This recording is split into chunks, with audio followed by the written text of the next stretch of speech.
Hello student, देखिए ये question है जो क्लास 10 सीबीएसई बोर्ड में पूछा गया है। तो आइए हम इसे सॉल्व करते हैं। तो हमें क्वेश्चन में दिया हुआ है, if the quadratic equation P X square minus 2√5 P X plus 15 equal to 0 has to equal root, then find the value of P. तो हमें यहाँ पर ये जो P X square minus 2√5 P X plus 15 equal to 0 है, इसका 2 equal root है। तो हमें यहाँ पर पी का वैल्यू फाइंड करना है। तो देखिए ये जो a x square plus b x plus c equal to 0, ये क्वाड्रेटिक इक्वेशन का स्टैंडर्ड फॉर्म है।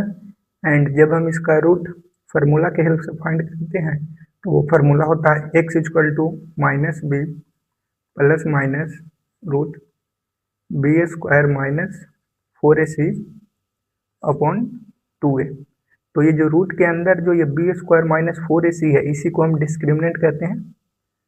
तो D equal to B square minus 4ac। और जब भी क्वाड्रेटिक इक्वेशन का रूट रियल एंड इक्वल होता है तो ये जो डी है, ये इसका वैल्यू 0 होता है, मतलब D equal to 0 for real root. तो हम इसको ये भी लिख सकते हैं, B square minus 4ac equal to 0।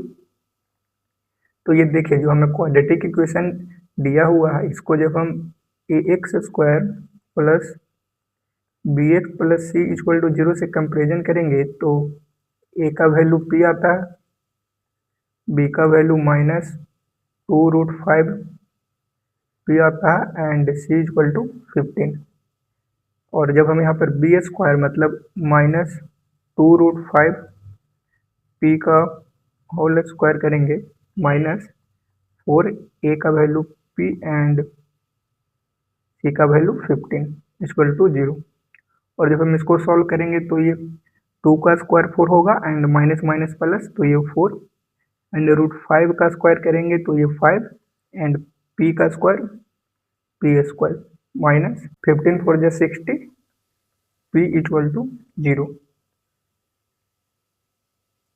तो ये 20 P square minus 16 P equal to 0। और अब हम यहाँ से 20 पी कॉमन लेंगे तो ये हो जाएगा पी माइनस 3 इक्वल टू 0। तो 20 पी इक्वल टू 0 और p माइनस 3 इक्वल टू 0। तो यहाँ से p इक्वल टू 0 हो जाएगा एंड यहाँ से p इक्वल टू 3 हो जाएगा। तो इस क्वाड्रेटिक इक्वेशन में p के दो वैल्यू होंगे, एक 0 एंड एक 3, b एंड d।